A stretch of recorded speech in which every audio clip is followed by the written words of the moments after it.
Welcome to another edition of the Lubbock or Leave It podcast. This is a recruiting podcast brought to you by Carnley Properties. Everyone knows them as Carnley09 on the boards. They serve the entire Austin metro area for residential and farm, ranch, real estate. Their philosophy is that they're more than just a transactional realtor. They really focus on the client, and so they put the client's needs above theirs and make sure that the customer is making a wise decision whenever they're making a purchase. And so again, just shout out to Carnley for sponsoring this podcast, and you can reach him at www.carnleyproperties.com or hit him up on the board. He's always active. And so as you can see, it's just me tonight. This is about 11:35 p.m. as I'm recording this. Matt Clare, he's got 3 kids, probably trying to get any sleep he can. So I'm not going to wake him up at this hour, but the show must go on. And so here we are. A couple of things that I wanted to get into. First of all, the 2021 Big 12 football preseason poll was released today, and I'm sure everyone saw Texas Tech was voted 9th by the media. And so there are a lot of hot takes about that. Are they underrated? Is this what they deserve? And to me, it's honestly a mix of both. You can't look at the last decade and argue for them to be any higher, because every year, around this time, there's a bunch of Kool-Aid, being drank, and everyone is, all high, on the Red Raiders making a run this year. But for the last decade, they've come up short, and so it's just hard to argue it from that perspective. From the other perspective, and this is the one I fall in, is all the roster additions that the coaches have made. I think I'm higher on Tech football this year than I have been in several years. And I've posted this. I think they can win 8 or more games. I think the coaches believe they can win 8 or more games. And there's a lot of confidence in that building. And it starts with Tyler Shuck at quarterback. I don't think you've had a guy like that, in several years. Really, I'm not saying he's Mahomes, but that's probably the last time you felt comfortable at quarterback. Is what Mahomes' last year was 2016. Shimanek was solid, but 2018 you had McLean Carter got hurt, freshman Alan Bowman got hurt, Jet Duffy. 2019 Bowman gets hurt again, you have Duffy, and then last year you have Bowman and Henry Colombi just rotate. So a huge key of that is just Tyler Shuck, what he can bring. Can he stay healthy?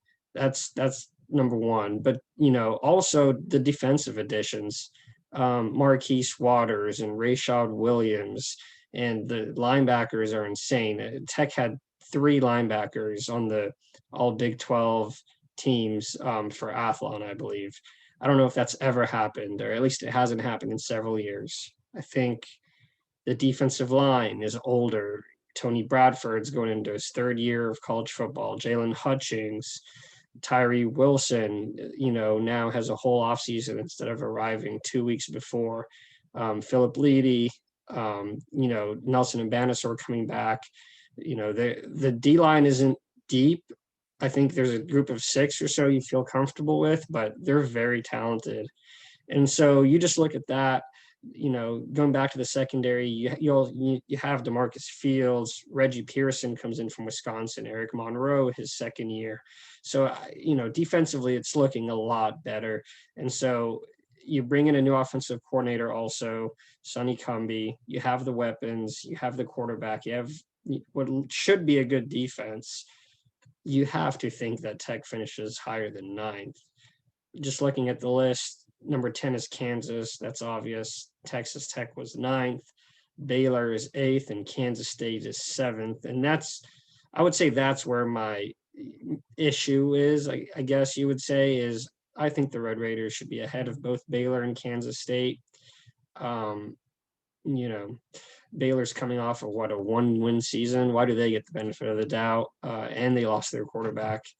And so After that, you have West Virginia at 6, TCU at 5. I think Tech should and will play in that range this year. I think they could finish 5th or 6th in the conference. Um, they haven't done that in a while. And so, but, just judging off recent history, it's hard to argue for them to be in that spot. And then 4th, you have Oklahoma State, 3rd, Texas, 2nd, Iowa State, and then 1st place, Oklahoma, of course. But just to me, that whole group from 3 to 9, from Texas to Texas Tech, is very interchangeable. I think the top 2 kind of cemented themselves. I think obviously Oklahoma's won the year a million years, won the league a million years in a row. And then Iowa State, what Matt Campbell is building there.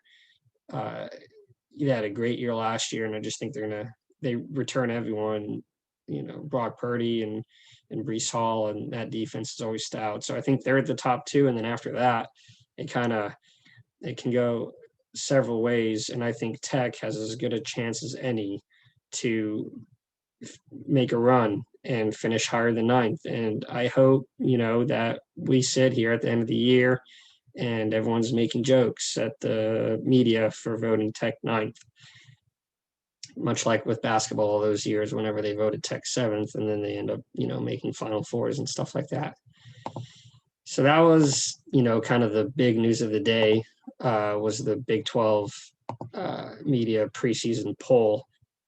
Another thing I wanted to get into, this is a recruiting podcast, is recruiting for both sports. Let's go football first and then basketball. For football, Tech has 6 commits right now. Most recently, Marion Horns, a 4-star athlete from Broken Arrow High School in Oklahoma.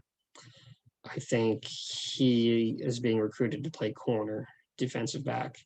But he reiterates athlete. I think ideally, he wants to play running back, but Tech already has Bryson Donnell, and I think the coaches like him at DB more. As far as who is next, I think Jocelyn Malaska. He is another athlete, but being recruited to play DB from Oklahoma. I think he is really close. I would not be surprised. It's, like I said, Thursday right now, 11:41 right now. I would not be surprised if you heard something in the next 48 to 72 hours from Malaska. That's just a hunch. I think he really loved his official visit. I think he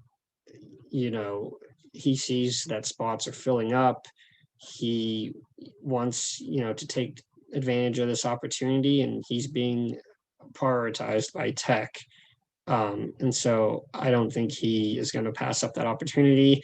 And I see him joining the commitment list pretty soon.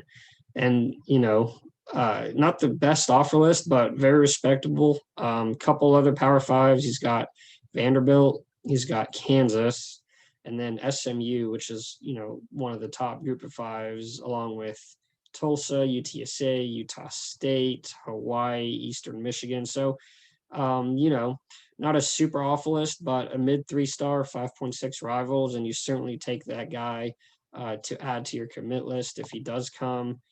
He's very athletic. He runs a 4.4, plays soccer, multi-sport athlete.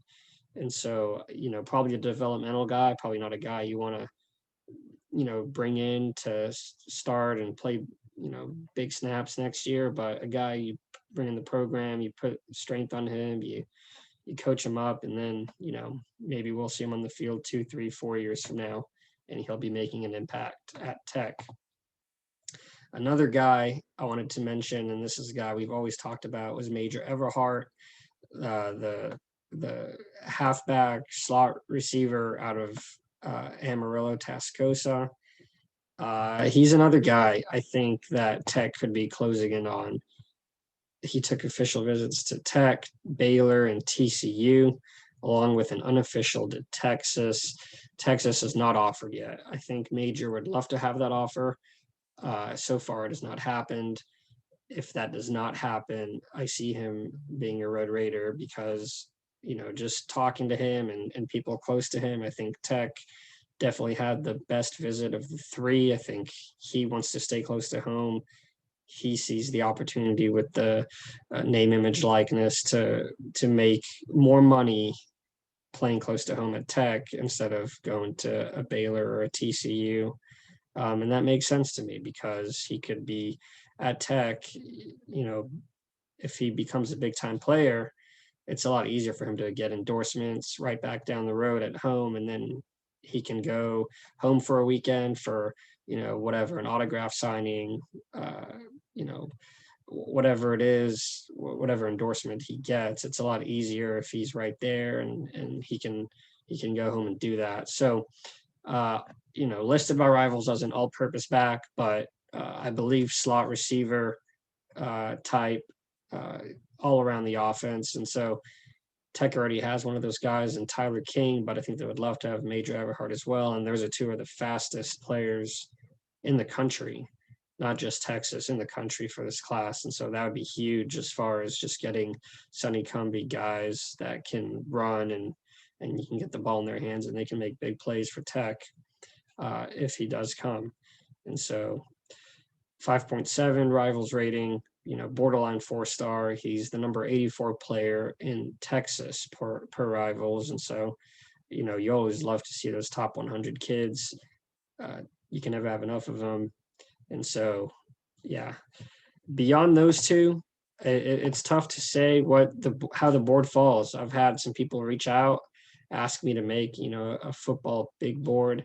I just, just being honest, I don't know how many more of the current offers the Red Raiders are actively recruiting or actively have a chance with, because it's just not there. That's just, and so, would the coaches like to add another offensive lineman? Yeah, absolutely. Would they want to add a linebacker? Yeah, they brought in Travell Johnson, who's a Texas commit. They brought in Jordan Crook, who was committed to Oklahoma State and since has decommitted.